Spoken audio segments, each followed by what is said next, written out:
Merci. Alors, sans transition, on vient de parler d'innovation et de projets concrets. Alors, on en a un beau, là, à vous présenter et à partager avec vous, puisque ça fait 1 an, en fait, qu'on travaille sur le sujet qu'on va vous décrire. Et je vais inviter à la table ronde alors Yannick Piot, de l'association Patients en Réseau, avec qui on a co-construit ce projet. Jafar Benouna, qui est chef de service oncologie à l'hôpital Foch, mais qui est aussi membre de l'ESMO et conseil scientifique de l'IFCT. Vous pouvez me rejoindre. Et Tania de Roche, de la direction de l'innovation de Roche. Alors, ça fait quand même pas mal plaisir de se retrouver ici un an plus tard, puisqu'en fait, je vous disais tout à l'heure que Shift Lab est un programme pluriannuel. Et l'année dernière, en fait, c'était un peu les prémices de ce projet. On s'est retrouvés avec des startups, avec des chercheurs, avec des équipes de services publics, un industriel qui était Roche, des patients, des pros de santé qui venaient d'environnements assez différents, en oncologie, pneumologie, des anapathes, enfin plein de gens. Et en fait, le LLL s'auto-saisit d'un certain nombre de sujets. Et là, on s'est auto-saisi d'un sujet qui nous semblait important, qui est celui du cancer bronchique. Et donc l'année dernière, quand on a commencé, on savait pas tellement, on tâtonnait, on savait pas tellement par quel bout le prendre. Ce qu'on savait à l'époque, c'est que le cancer bronchique était un cancer fréquent dans le monde, que finalement c'était une première cause de mortalité, qu'on avait un cancer de mauvais pronostic. Bref, c'était quand même pas un sujet qui réjouissait ni les patients, ni les pros de santé, ni les industriels. Et on s'est dit comment est-ce qu'on pourrait traiter le sujet ensemble. Et en fait, la première chose qui est apparue au groupe de travail, même si les personnes qui étaient autour de la table étaient des personnes qui étaient issues d'environnements très différents, puisqu'il y avait des représentants aussi bien de laboratoires pharmaceutiques, de patients, de l'Institut national du cancer, de professionnels d'environnements divers et variés. Ce qui est apparu, c'était le besoin en tout cas d'avoir une homogénéité des pratiques de testing, notamment large panel, sur tout le territoire. En gros, tout le monde était d'accord pour se dire que il n'y avait pas forcément une homogénéité dans le mode de fonctionnement, dans le testing, et donc il n'y avait pas une homogénéité dans l'accès aux innovations thérapeutiques aujourd'hui en France. Et c'était bien ça le problème. Et là-dessus, quel que soit le point d'entrée, quel que soit l'acteur avec lequel on parlait, ce point-là, c'était un point de convergence extrêmement important. On était tous d'accord. On était tous d'accord pour se dire comment est-ce qu'on va résoudre collectivement ce problème. Comment est-ce que collectivement, on va essayer de créer, on va dire, d'homogénéiser l'accès au traitement personnalisé. Ça, c'était vraiment notre point de départ. Et puis, autour de ce point de départ, on s'est dit, qu'est-ce qu'on va faire concrètement ? Puisque, effectivement, notre sujet, c'était d'être concret. Et donc, la première chose, assez vite, on s'est dit, on va co-construire un outil d'information. Un outil d'information qui va nous permettre, en fait, en temps réel, de réussir à connecter les innovations thérapeutiques à tout ce qui va sortir en fait de ces tests, aux anomalies moléculaires, aux anomalies génétiques. Et en fait là, ça a été extrêmement intéressant la façon dont on a fonctionné, parce que l'idée c'était vraiment de se dire ensemble, on va vouloir co-construire un outil qui puisse être utile aux patients, qui puisse être utile aux pros, qui puisse être utile en fait à toute personne, qui va nous permettre en fait d'avoir accès à cette information de la façon la plus rapide possible. Parce qu'aujourd'hui, cette information, globalement, on va réussir à l'avoir, mais avec des délais qui ne nous permettent pas d'être toujours connectés en temps réel, on va dire, aux solutions qui émergent. Il y a un écart trop important entre les innovations thérapeutiques qui apparaissent et les délais, en fait, d'information et de diffusion de cette information. Et les professionnels de santé qui étaient réunis nous ont dit attention, nous, ce qu'on ne veut pas, c'est tester pour tester. Nous, ce qu'on veut tester, c'est des innovations qui sont actionnables. C'est-à-dire qu'on veut des vraies solutions pour nos patients. On ne veut pas chercher pour chercher. Nous, ce qu'on veut, c'est que derrière, il y ait vraiment quelque chose qui soit actionnable. On a dit, OK, très bien, on va travailler ensemble. Et donc, on a tous travaillé ensemble. On s'est réunis plein de fois pendant toute l'année, dont la dernière fois encore récemment, en octobre dernier, pour un beau sprint. Et l'idée, c'était vraiment de co-construire un outil qui soit le plus utile possible pour les professionnels, pour les patients. Ça, c'est le premier point. Le deuxième, et là je reboucle avec ce que Romain Hellman disait tout à l'heure, c'est pas seulement de créer un outil, c'est de faire évoluer les pratiques et de faire évoluer aussi les schémas organisationnels du secteur globalement. Comment est-ce que ça va peut-être faire modifier, on va dire, les pratiques sur le territoire. Donc ça, c'était le deuxième point, qui était un deuxième point important, qui était de se dire, on ne veut pas juste créer un outil, mais on veut créer un outil dans des contextes qui sont différents. Parce qu'à un moment donné, un patient, quand il déclare un cancer bronchique, ben, il n'est pas forcément tout de suite dans un grand centre, il peut être dans un petit centre, il peut être chez un oncologue, bref, il peut être dans des configurations qui sont différentes. Et donc, on veut voir comment cet outil va pouvoir s'adapter, fonctionner et être utile à ces différents schémas, à ces différentes situations. Et puis enfin, le point qui était important pour nous, et j'insiste, parce que le cancer bronchique, c'est aussi un cancer à forte mutation. Et donc tout de suite, on s'est mis dans une dynamique de réplicabilité. Et on s'est dit, ce qui va marcher, ce qu'on va créer pour le cancer bronchique, pourquoi est-ce que ça ne fonctionnerait pas pour tous les autres cancers à forte mutation? Et donc dès le départ, on s'est mis dans une posture hyper importante, qui était une posture de capitalisation sur tout ce qu'on développait, dans une logique de commun numérique, où on voulait que tout soit accessible de façon ouverte, libre, gratuite pour tous, partout, et se dire, eh bien, si demain, pour des cancers digestifs ou d'autres cancers, on a le même type de difficulté, on veut que ce soit réplicable. Et on veut que 80% de ce qu'on développe puisse être facilement transféré sur un autre champ. Alors je vous disais qu'on a travaillé en écosystème ouvert, c'est pas que des logos là, ce que vous voyez derrière, parce que c'est sympa les logos, souvent on affiche plein de gens et tout. Non, là c'est des gens qui ont bossé, c'est-à-dire qu'on s'est retrouvés les uns et les autres. Alors là on en a quelques représentants, mais derrière ces logos et ces mots, il y a des vrais gens qui ont travaillé toute l'année, qui sont venus à des réunions physiques. Il y en a encore dans la salle que je vois aussi qui étaient là dans les groupes de travail.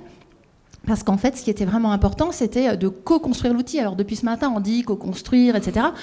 L'idée, là, c'était pas d'être dans des mots, mais c'était d'être dans du faire et dans du faire ensemble. Et donc, on a fait ensemble, on a prototypé ensemble, on a pensé globalement ensemble, en fait, ce projet. Et tous les personnes tous les logos et les représentants qui sont là, derrière, il y a des vraies personnes qui se sont mobilisées pendant toute l'année au sein de l'équipe. Enfin, au sein du LLL. Pardon, je suis revenue en arrière, là, non ? Ouais. Et puis évidemment, il y a eu une équipe aussi au LLL, parce que là, c'était toute l'équipe externe des parties prenantes. Mais là, vous avez les personnes qui ont travaillé. Alors, je ne vais pas entrer dans le détail, mais ce qui est important pour nous, c'est que vous voyez en bas à droite, il y a développement tech et design. Mais en fait, ça, souvent, c'est la partie immergée de l'iceberg. Ce que disait tout à l'heure l'équipe sur place, c'est qu'effectivement, il y a de la tech et du design, mais il n'y a pas que ça. Il y a des méthodologistes qui vont travailler sur l'expérimentation, il y a des chercheurs, il y a des équipes qui gèrent justement les groupes de façon pluridisciplinaire, il y a des juristes. Enfin, ce qui est important, c'est de comprendre qu'on est dans une pluridisciplinarité aussi de méthodes, d'approches et de techniques, et qu'on n'est pas juste en train de créer un outil. Je vais assez vite parce que je veux laisser la parole aux personnes qui ont travaillé avec nous. Mais en fait, la phase 1, qui était une phase de co-conception, elle a certes émergé en collectif, multi-acteurs, à l'occasion de ShiftLab, mais elle a été rendue possible par le financement de Roche, qui a été un premier laboratoire en fait à s'engager et à s'inscrire et à se dire on teste. Tout à l'heure on parlait de risque, j'ai envie de dire qu'ils ont pris leur part de risque, parce qu'il y a un an, quand on s'est réunis et qu'on avait le début de 3 trucs, on pouvait se dire c'est un peu osé quand même, parce qu'on n'avait pas le début du prototype de rien du tout. Mais en tout cas, il y avait une vision commune, une ambition commune et un engagement commun, et on s'est dit tiens. Et donc le laboratoire Roche nous a mis un premier financement qui nous a permis pendant toute l'année de travailler ensemble et de prototyper ce point-là. La phase qui s'ouvre, la phase 2, c'est une phase où tous, collectivement, on va vouloir vraiment pouvoir s'ouvrir encore plus, entrer dans une phase d'expérimentation. Alors on a la chance, là, Romain qui était là sur scène tout à l'heure, a suivi nos travaux depuis le démarrage. Et c'était important pour nous qu'une ARS puisse se dire, et si on voulait le tester sur un territoire, si notre objet, ça reste pas du stade du proto, mais on le met dans la main de vrais pros, de vraies situations, de vraies organisations sur le territoire, qu'est-ce qui se passe concrètement? Est-ce que ça change la donne? Et donc depuis le début, Romain nous stimule, nous pose plein de questions, et donc on se dit, et si demain ça devait être dans le territoire Grand Est que cet objet devait se tester, concrètement, qu'est-ce qu'il faut sécuriser pour pouvoir prototyper, développer, etc. Et donc ça, c'est la phase qui s'ouvre, et c'est une phase qui s'ouvre de prototypage, post-prototypage, d'expérimentation et d'ouverture. Et tout ça, en fait, on le fait dans une logique de déploiement. De tout à l'heure, je vous disais qu'on était en train de créer un commun, qu'on était dans une logique de diffusion libre, ouverte, gratuite. Le but et l'intention, c'est de remettre in fine cet objet dans une logique de déploiement national à un acteur territorial, national, mais qui pourra en fait préserver toutes les spécificités de ce qu'on aura créé ensemble, tant sur le plan de l'outil que sur le plan de la gouvernance. Alors très vite, la phase 1, mince, à chaque fois je vais dans le mauvais sens, la phase 1 qui a été décrite, ce à quoi on a abouti ensemble lors de notre dernier sprint, c'est la co-construction de cet outil. Alors je dirais plutôt le prototypage de l'outil, puisque aujourd'hui il n'existe pas de façon développée, il a été prototypé dans toutes ses fonctionnalités pour les patients et pour les pros. On a fait tout un travail d'identification de sources, puisqu'on se doute qu'en fait, derrière l'outil, il y a besoin de sources fiables. Et tout ce travail a été effectué avec des pros de santé. On est aussi dans une logique de co-construction de règles de production et de validation des contenus, des données, avec un comité éthique et scientifique qui sera raccroché, on va dire, à ce projet. Et puis, on s'est posé des questions, justement, sur les grands principes de gouvernance. Qu'est-ce qu'on veut absolument de façon systématique conserver, quel que soit l'endroit où aboutira ce projet. En tout cas, se dire que l'expérimentation sur un territoire test va devoir nous permettre de mesurer non seulement l'impact et l'utilité de l'outil, mais doit nous permettre aussi de tester en fait tout ce qu'on a voulu prototyper dans cette phase 1. Alors pour ça, on a la chance d'avoir avec nous trois... Ah non, pardon. Non, je vais quand même parce que vous n'avez pas vécu le sprint et tout ça. On vous a mis en image. C'est vous qui le lancez ? Ah ok. Et ben en image une petite synthèse comme ça de ce qui s'est passé, juste pour mettre dans l'ambiance avant de donner la parole à nos partenaires. Alors il n'y a pas de son. Normalement il y a du son. Co-conception d'un outil d'information à destination des professionnels de santé et des patients. On aura de plus en plus des molécules combinées à des dispositifs médicaux et des solutions digitales. Il faut savoir très vite comment évaluer les technologies de santé, comment les prendre en charge. C'est un domaine qui est extrêmement évolutif et les informations demandent à être tout le temps mises à jour.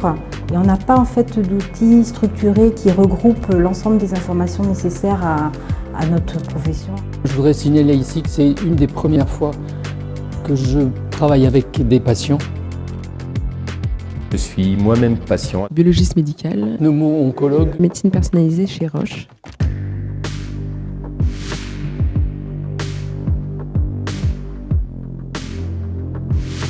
C'est important de voir à la fois si l'outil il est approprié ou pas, s'il faut l'améliorer, de faire mûrir ce concept d'outil de sorte que quand on va lancer en expérimentation en conditions quasi réelles, on ait les bonnes variables d'intérêt.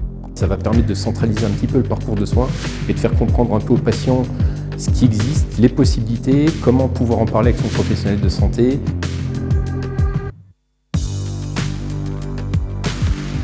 C'est pour nous primordial qu'il soit justement un outil de bien commun. On est très content en tant qu'industriel de soutenir cette démarche qui est à la fois innovante et aussi qui permettra, on l'espère, d'avoir un plus fort impact au niveau de l'expérimentation sur le terrain.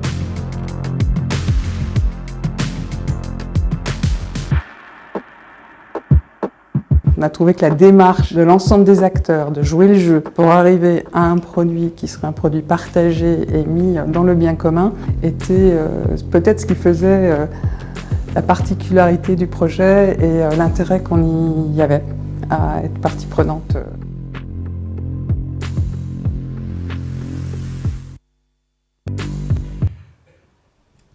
Merci. Alors ça vous donne un petit aperçu de la façon dont on a co-construit, parce que depuis tout à l'heure on dit co-construire, construire. Ben là voilà, en image, vous avez un petit peu touché du doigt ce qui s'est passé. Ça a duré toute l'année. On a eu des moments en visio, des moments en présentiel, des moments où on avait des journées entières où on s'immergeait dans une thématique. D'autres moments où on était plus dans des logiques de prototypage de solutions technologiques. Bref, on a eu plein de moments comme ça tous ensemble. Donc ça a soudé un groupe déjà. Moi je les remercie. Il y en a plein qui sont dans la salle et qui sont pas sur scène, mais c'est vraiment un travail collectif qui a été effectué. Donc c'est l'occasion de remercier vraiment bien tout le monde. Et puis, je vais vous donner la parole les uns et les autres aussi dans votre retour d'expérience, parce que depuis tout à l'heure, on parle d'innovation, de co-construction, d'utilité pour les pros, pour les patients, de parcours, d'impact en fait, sur vos pratiques au quotidien, quelque chose d'utile. Je vais peut-être commencer avec Jafar et puis vous dire, vous avez été un petit peu un des acteurs qui a participé activement à certaines séquences de ce beau programme. Ça nous intéresse d'avoir aussi votre retour d'expérience et puis comprendre pour vous, par rapport à cet outil, quelle est son utilité par rapport à ce qui existe aujourd'hui et ce qui n'existe pas. Bonjour, merci beaucoup pour cette invitation et pour ce travail que nous avons fait tous ensemble.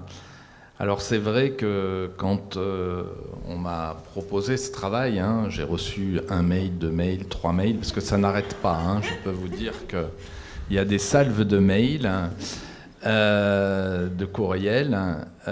C'est vrai que je ne savais pas trop où on allait. Alors, comme pour aller se déplacer à Paris, c'est toujours assez long. On a tout le trajet de départ où on se dit qu'est-ce que moi je vais pouvoir apporter à ce travail. Et puis quand on revient, on se dit qu'est-ce que ça m'a apporté et comment je vais modifier ma pratique professionnelle. C'est plus un nuage de mots, mais je crois qu'en oncologie thoracique, aujourd'hui, il y a 2 changements fondamentaux de paradigme. On parle encore de chronicité de la maladie. Aujourd'hui, on parle de guérison. Et c'est vers ça qu'il faut aller. On a beaucoup parlé de médecine autour du patient. Là, on a fait la médecine avec le patient.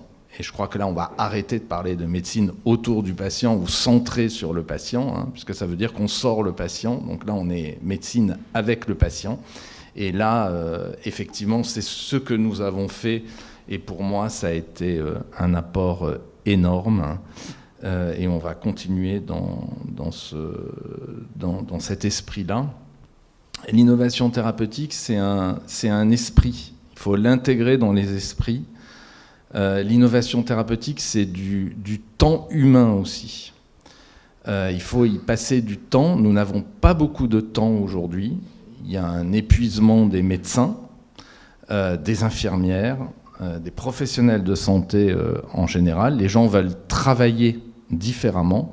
Et c'est pour cette raison que nous avons cherché justement à avoir un outil qui permettent à la fois d'augmenter la qualité de prise en charge et de donner du temps.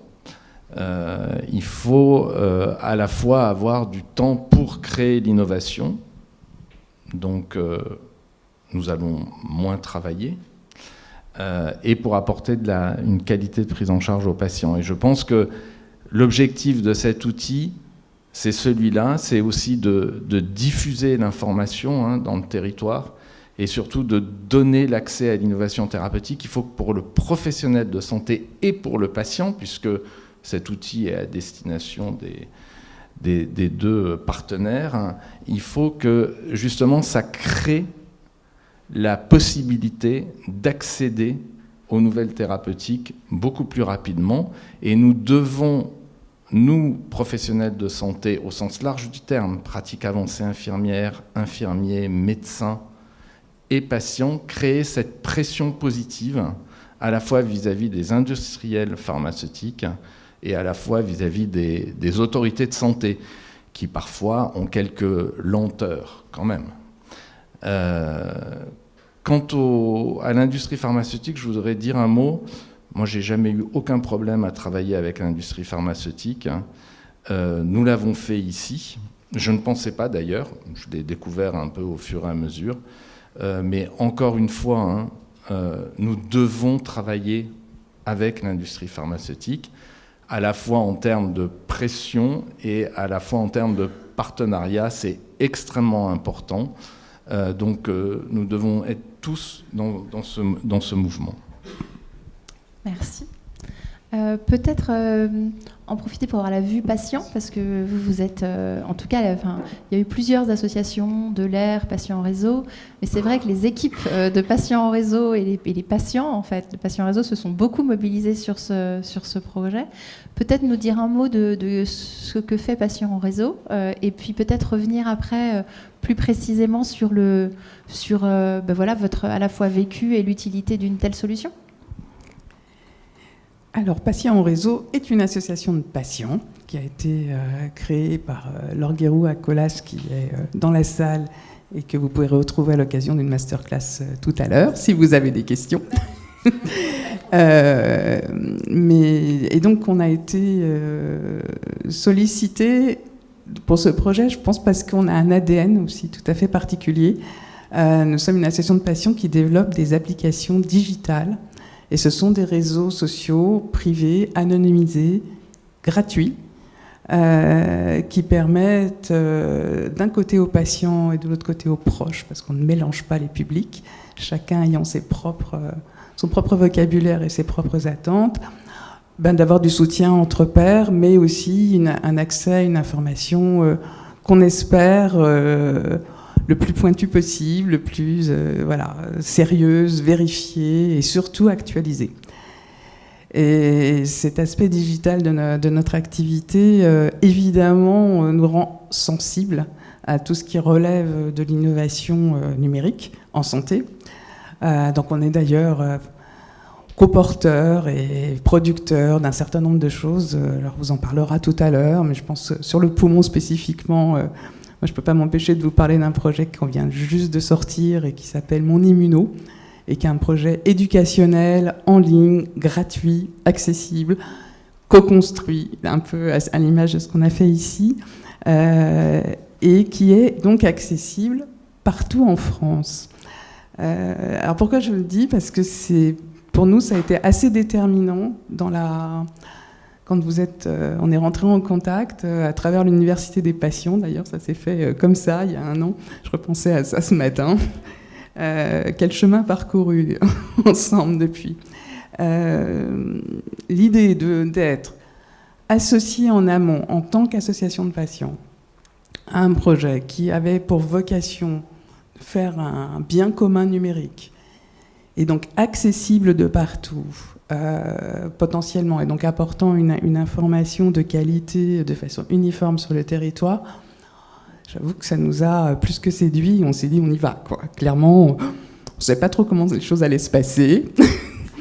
On avait quelques appréhensions sur comment, en tant que patient, on allait prendre notre place et être entendu au milieu des professionnels de santé, des administrations aussi de santé publique. C'est pas forcément toujours une posture facile. On a des confrontations, on peut avoir des visions qui peuvent être non pas contradictoires, mais différenciées.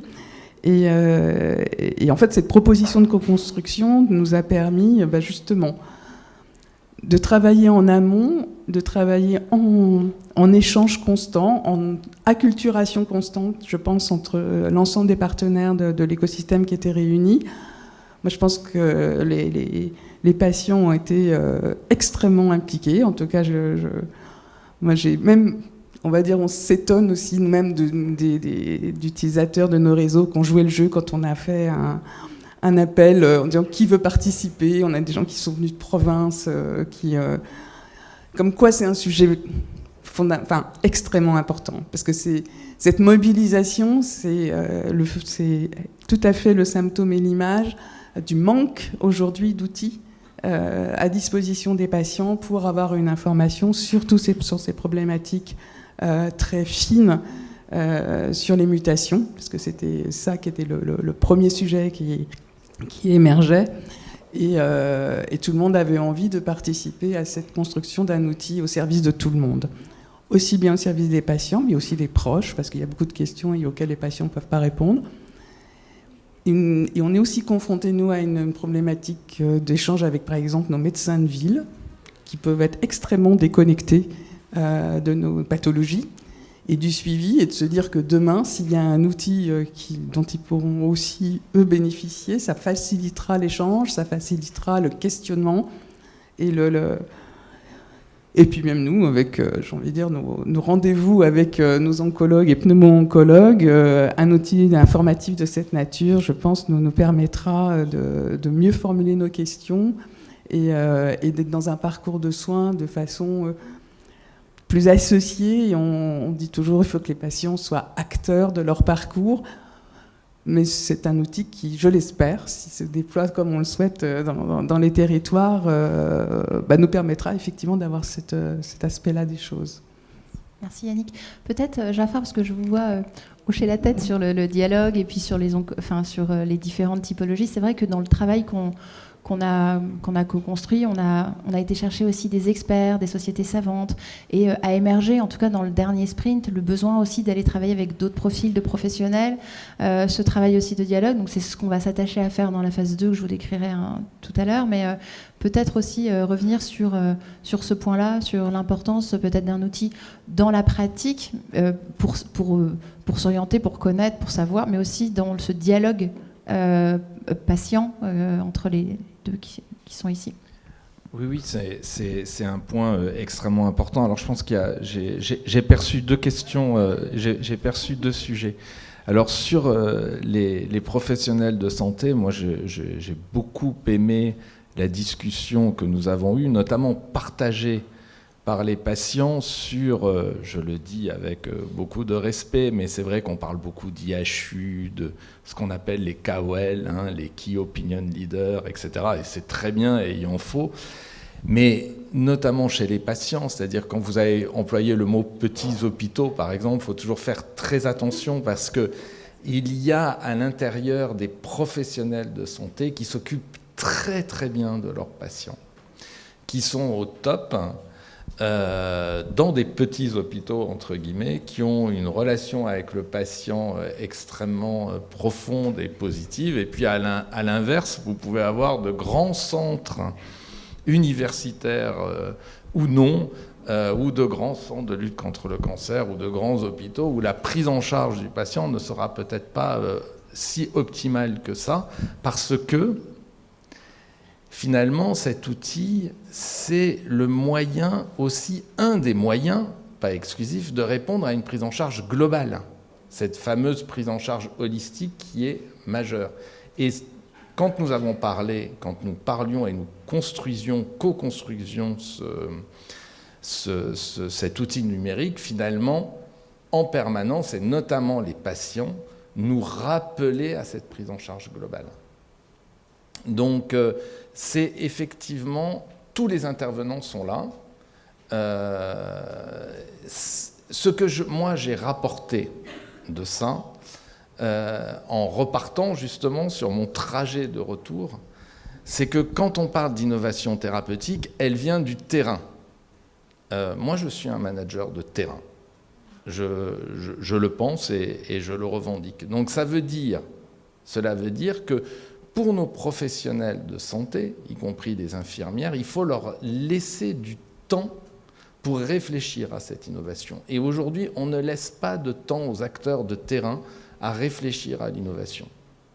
Quand vous avez des activités hospitalières qui sont du 12 heures sur 24, on ne laisse pas le temps à ces acteurs de terrain. Et nous, en tant que managers de terrain, et c'est vraiment ce que j'ai ressenti et que je pense que je vais appliquer, mais il va falloir co-construire, c'est à un moment donné de s'arrêter et que les gens réfléchissent dans leur temps de travail. Parce qu'aujourd'hui, les gens ne sont pas prêts à aller plus loin que leur temps de travail. C'est factuel, il n'y a aucun jugement derrière, mais ça, c'est aussi des choses qu'il faut que nous intégrions.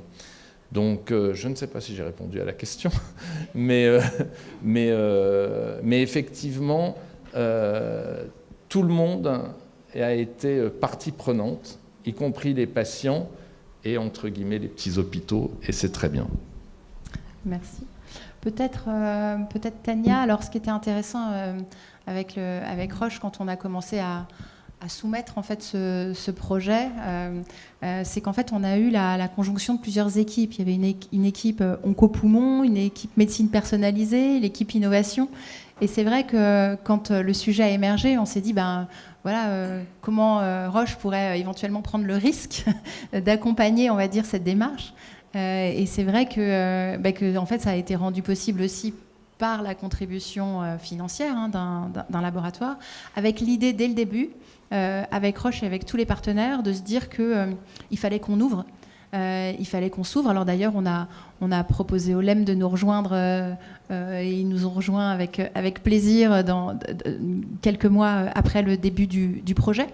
Mais l'idée, c'était de se dire qu'on était dans une dynamique où le sujet n'était certainement pas un sujet propriétaire, c'était un sujet ouvert, libre, gratuit, et dans lequel il y a eu une impulsion, mais une volonté très vite d'ouverture. Je te laisse peut-être partager aussi le regard de l'expérience du point de vue des équipes de Roche. Oui. Donc bonjour à tous.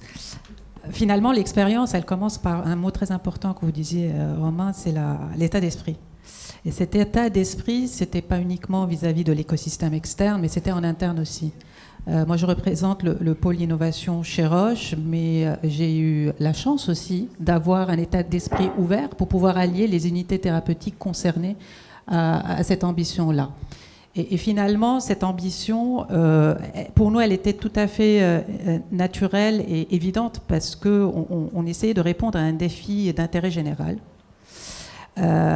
Maintenant que c'est posé, c'est facile de dire c'est un défi d'intérêt général, que c'est un outil, mais il fallait le poser, allier les différents acteurs. Et ce qui nous a fortement motivés dans cette démarche-là, c'est que ce n'était pas uniquement pour le patient et pour le professionnel de santé, mais c'était avec. Et c'est ça ce qui a fait que cette impulsion-là, on souhaitait la donner, qu'il faut absolument élargir, mais c'est cette notion de co-construction qui était clé, parce qu'on peut venir avec sa propre problématique. Tout l'enjeu, c'est qu'on puisse prendre en compte les besoins des différentes parties prenantes, que ce soit le patient, l'association du patient, le professionnel de santé, l'établissement, quelle que soit sa taille, quelle que soit sa géographie, et intégrer ces différences-là.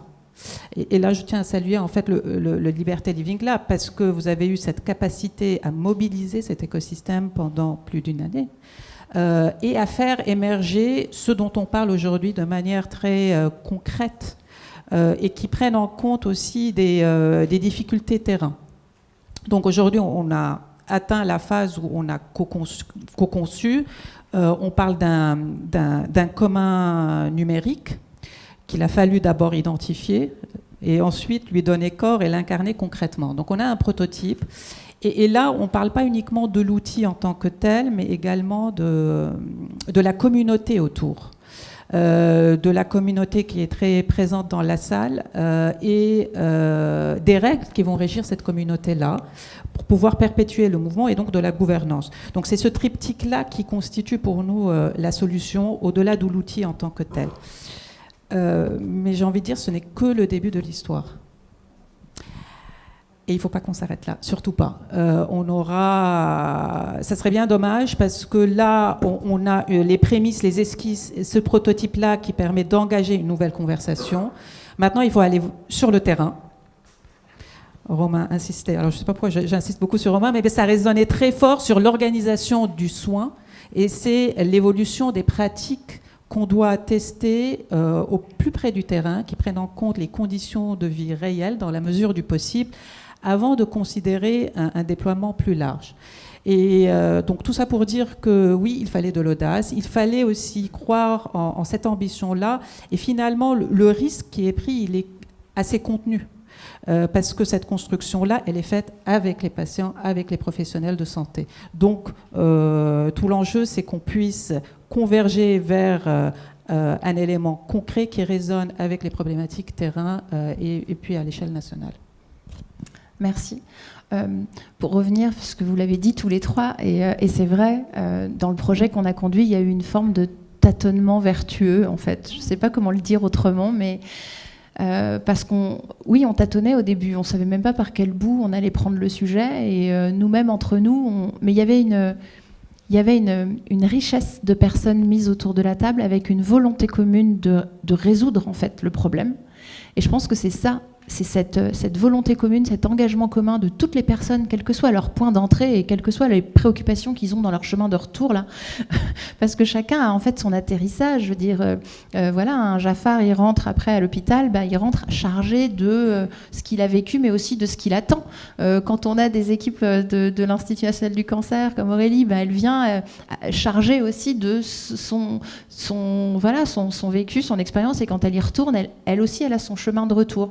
Et je trouve que ce qui était intéressant, c'est que oui, on a un vrai travail collectif à opérer avec un objectif commun, et on a réussi à s'aligner autour de ces objectifs communs. Mais le bénéfice, il est aussi individuel pour chaque contributeur. Et chaque contributeur qui parle, qui contribue vraiment, finalement, il retourne chez lui chargé de toute cette richesse en fait, de travail et de coopération. Donc ça, c'était peut-être le point, en tout cas, que je trouvais intéressant à dire, et c'est pas du tout un problème de tâtonner. Le vrai enjeu, c'est de savoir pourquoi et où est-ce qu'on va ensemble, et c'était vraiment ça qui nous a animés.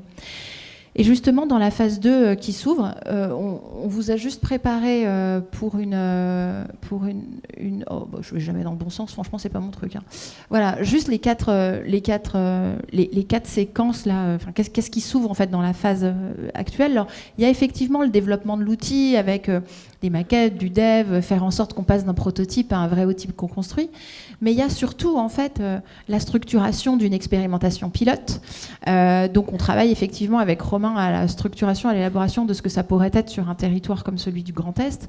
Mais tout l'enjeu est effectivement d'y intégrer différents types de structures, différents types de parcours, différents types d'usages possibles en fait d'un outil en fonction des différentes situations organisationnelles dans lesquelles un patient et des pros de santé vont se situer. Et donc tout le travail d'expérimentation, il fait vraiment écho à ce que vient de dire Jafar, c'est qu'il n'y a pas un bon contexte ou un mauvais contexte, il y a des contextes. Et tout notre travail dans la phase d'expérimentation, ça va être de décrypter, analyser ces différents contextes et voir quel impact cet outil a en fonction des différents contextes. On n'utilisera probablement pas l'outil de la même manière en fonction des contextes dans lesquels on va le placer.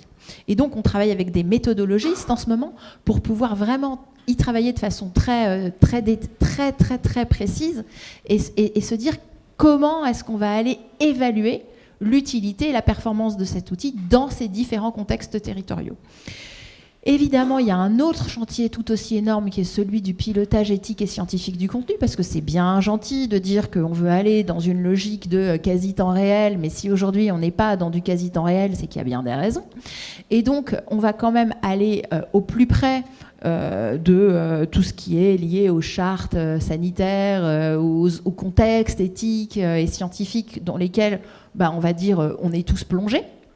Pour autant, on va essayer avec la même énergie que l'énergie scientifique et éthique de mettre l'énergie de l'agilité et de la rapidité. Et ça va être tout l'enjeu d'un travail et d'un groupe de travail qui va viser en fait à mettre derrière cet outil une méthode, un mode de travail nouveau qui va nous permettre à chacun de gagner des points par rapport à ce besoin de permettre à chaque patient d'accéder plus vite aux innovations thérapeutiques sur tous les territoires. Donc, et évidemment, il y aura tout un travail de coordination parce qu'on va travailler à 2 échelles. L'année dernière, on a travaillé dans une sorte d'échelle macro où on réunissait tout le monde pour réfléchir au prototypage de la solution. Cette année, on va travailler à toujours cette échelle macro parce que ce beau collectif, on va le préserver et le tenir, mais on va travailler aussi à l'échelle micro d'un terrain d'expérimentation, et ce va-et-vient constant entre le terrain et notre groupe de travail d'origine va être vraiment le fruit de l'objectif de l'année qui s'ouvre. Donc on a effectivement des discussions en cours avec plusieurs acteurs, des laboratoires pharmaceutiques, mais pas seulement. Voilà, différentes discussions en cours pour pouvoir permettre en fait de poursuivre le travail dans l'année qui s'ouvre. Peut-être, je reste là-dessus, sauf si vous avez un point ou un autre que vous n'avez pas encore, vous vouliez absolument partager, je vais laisser la parole à la salle. Sauf si vous aviez un point que vous vouliez ajouter, ou c'est... Ouais, allez, c'est juste une remarque. Souvent, les associations de patients ou les patients sont invités à la fin d'un projet en relecture. on soumet aux patients un peu en dernière minute parce qu'il y a comme une obligation de passer par la case patient pour faire valider quelque chose. Et en fait, j'avais envie de dire à l'ensemble des parties prenantes potentielles qui sont dans cette salle et qui travaillent sur l'innovation en santé, pensez à intégrer en amont l'ensemble des parties prenantes. Moi, je trouve que vraiment ce projet est exemplaire dans cette façon de faire qui a permis, moi je crois, que chacun arrive à mieux se comprendre. Et au final, je ne doute pas que si on continue comme ça, l'expérimentation sera très vite opérationnelle. Voilà. Du coup, j'ai envie de rebondir. Ce n'est pas uniquement pour l'exemplarité, j'ai envie de dire, c'est pour favoriser les conditions d'adoption de la solution. Parce que la solution, on en parle, après il faut l'adopter, l'utiliser. Donc si on veut se rapprocher au mieux de cette adoption-là et de l'usage, il faut impliquer les parties prenantes nécessaires dès les premiers jours, même dès la définition de la problématique. Et c'est ce qu'on a fait d'ailleurs. Là, on a un nouvel outil qui va être diffusé dans les territoires. Moi, j'aime beaucoup ce que vous dites, c'est-à-dire que effectivement, cet outil devra être adapté selon les territoires, et ça, c'est quelque chose de fondamental. Mais bon, j'aime bien aller toujours un pas plus loin. On parle beaucoup de personnalisation de la médecine, thérapeutique de précision, personnalisation. J'ai jamais trop aimé ce terme personnalisation de la médecine parce que j'ai toujours trouvé qu'il était finalement faux et que c'était plus quelque chose de marketing. Mais il n'y a que les idiots qui ne changent pas d'avis. Donc là, avec ce travail que nous avons fait ensemble et par rapport à ce que vous venez de dire, on rentre dans la personnalisation de la médecine avec ce travail. Et justement, pour aller plus loin, puisque ce n'est que le début de l'histoire, pour reprendre les mots, puisque nous avons des besoins et des contraintes, il faut qu'on rentre dans la personnalisation du parcours patient. Et c'est la prochaine étape. C'est-à-dire que lorsqu'on parle de parcours patient, aujourd'hui, finalement, on décrit un parcours patient qui est complètement uniforme. Consultation médecin, consultation IDE de coordination, proposition de médecine intégrative, tout ça, c'est des très beaux mots, etc. Mais c'est un espèce de nuage qui n'est absolument pas personnalisé. Donc ça, c'est la prochaine étape. C'était le plus facile, entre guillemets, parce que nous avons beaucoup travaillé. On est rentré par la médecine de précision. Et pour arriver au global et à la prise en charge holistique, là, il faut qu'on rentre dans la personnalisation du parcours patient. Et je pense que le travail que nous avons fait facilitera cette prochaine étape. Merci. Merci à tous les trois. Je voulais savoir si vous avez des questions dans la salle. Allez-y.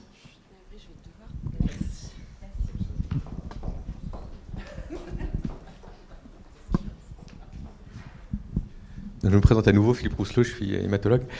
Et pour être en train d'essayer de porter un projet qui n'est pas exactement le même, mais qui a à peu près la même tonalité, en tout cas vis-à-vis des patients, je me pose toujours la question, est-ce qu'en amont, on a réfléchi à la possible extension de l'outil à d'autres problématiques? C'est-à-dire, en fait, on travaille sur des trucs assez pointus, mais en fait, il y aurait potentiellement un open access, quelque part, à mettre en place, qui permettrait à chacun de s'emparer de la base de l'outil et de le faire évoluer dans sa problématique, dans sa spécialité, pour les patients, etc. Et j'ai peur qu'on réitère des initiatives qui sont toutes remarquables, mais qui finalement ne communiquent pas entre elles autant qu'on pourrait le faire. Alors, c'était le but, c'est-à-dire quand on a commencé, en fait, quand on a initié le projet, on a choisi le poumon quand même aussi, pas seulement parce qu'il y a une première cause de mortalité, etc., aussi parce que c'était un cancer à forte mutation. Et en gros, tous les pros nous ont dit, si vous arrivez à le faire sur le poumon, vous y arriverez sur tous les autres. Bon, alors on s'est dit, on prend le poumon, parce que si c'est celui-là le plus complexe et qu'on arrive à dénouer le sujet, on va y arriver. Et donc l'idée, c'était de se dire que dès l'origine du projet, on a voulu être dans une logique de capitalisation, dans une logique de réplicabilité à d'autres types de cancers à forte mutation. Et donc, évidemment, ce qu'on produit, on le fait avec un code source qui est ouvert. Évidemment, il y a 0 boîte noire. Toutes les étapes, enfin, les équipes le savent, on a un outil où tout ce qui a été produit pour se dire, ça doit servir poumon, et ça doit permettre une réplicabilité. Donc oui, 1000 fois oui, c'est le principe de base de la façon dont on a travaillé depuis le début du projet. Et c'est ce qui caractérise la notion de commun numérique. Tout à fait. C'est-à-dire que la solution doit être ouverte, accessible, fiable.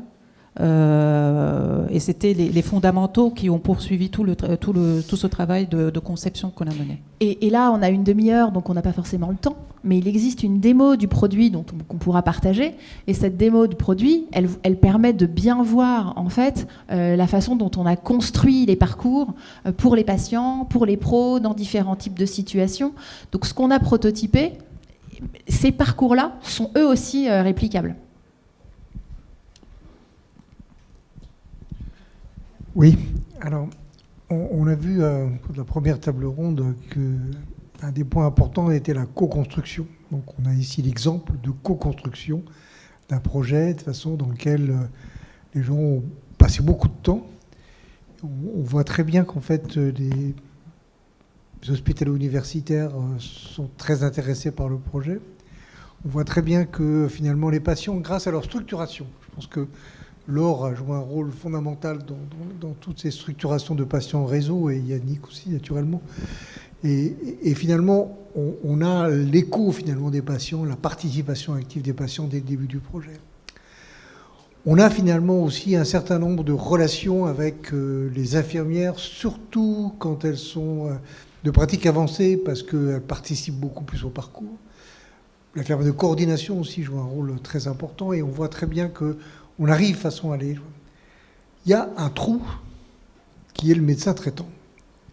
Il y a un trou qui est le médecin traitant, parce que premièrement, d'abord, quand on a un truc ça, on voit très bien, j'ai encore plein d'exemples dans ma famille, où le médecin traitant est au début, et puis ensuite, après, pouf, il disparaît complètement. Il y a des relations entre le patient et l'oncologue, et puis ces relations sont très bonnes, mais finalement, le médecin traitant est complètement chanté dans cette affaire-là, et tout d'un coup, il récupère le patient après. Mais c'est très difficile. Si c'était pas difficile, je pense qu'il n'y aurait pas cette question. C'est très difficile de les impliquer. Nous, on essaye de les impliquer, on a essayé de les impliquer dans ce travail. Mais en fait, quand on les appelle, on n'a pas le temps. Ça me fait un peu penser que quand on veut finalement faire de la gymnastique, on n'a pas le temps. C'est exactement pareil. Hein. Ils ne comprennent pas l'importance de participer. Et ça, ils ont des associations, plutôt des coopérations entre eux, mais c'est des coopérations entre eux pour faire des maisons, pour faire des centres de santé. Mais sitôt qu'on fait quelque chose sur finalement un parcours, on a beaucoup de mal à les impliquer. Et donc, en fait, on voit qu'ils sont chantés. On essaye de les impliquer, mais on n'arrive pas à les impliquer. Je pense que ça va être une réflexion qu'on doit un petit peu avoir par rapport à ça, parce que je pense que c'est un des points importants. Et nous, si quelqu'un avait des solutions, nous, on est très, très preneurs. Alors, pour les médecins généralistes, il n'y a pas de médecins généralistes dans la salle, parce qu'autrement, peut-être que c'est eux qui devraient répondre. Il y a quand même une vraie problématique pour discuter avec eux. C'est qu'ils suivent très peu de patients qui ont des cancers, en fait. Dans leur patientèle, ça représente très peu de patients. Et c'est la difficulté majeure. Et c'est ce qu'ils nous disent quand on veut faire des formations, quand on veut les intégrer dans des réflexions, etc. Il y a ce que vous venez de dire, c'est-à-dire qu'effectivement, il y a un lien qui se crée entre une équipe d'oncologie, parce qu'aujourd'hui, il y a des IDE de coordination, il y a des IPA, il y a les médecins, donc il y a ce lien qui se crée. La venue assez fréquente du patient sur son site de traitement, mais il y a aussi la file active.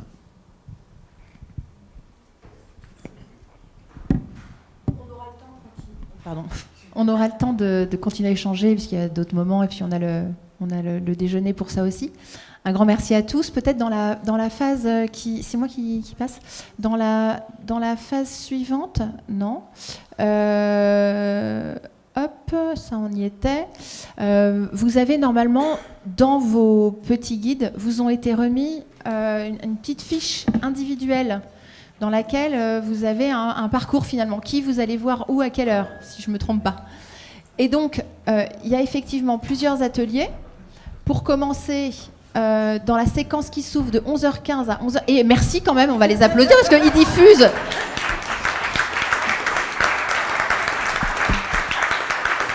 Merci à vous trois. Merci à vous trois pour avoir partagé ce beau programme. Juste, je profite là de ce qui est affiché. Normalement, vous savez tous avec votre fiche où vous allez. Normalement, oui. Est-ce que tout le monde a sa petite fiche ou est-ce que certains l'ont perdue? Si certains l'ont perdue, c'est pas grave. On vous la redonne tout de suite. Vous nous dites? Donc, vous avez inscrit à chaque fois les salles. Grand atelier droit, grand atelier gauche, atelier B, Agora. L'Agora, c'est ici. C'est là où vous êtes. Donc, si vous êtes en Agora, vous ne bougez pas. Et ensuite, tout se passe au 2e étage. Et au 2e étage, en fonction de la signalétique, normalement, vous devriez pouvoir retrouver votre salle.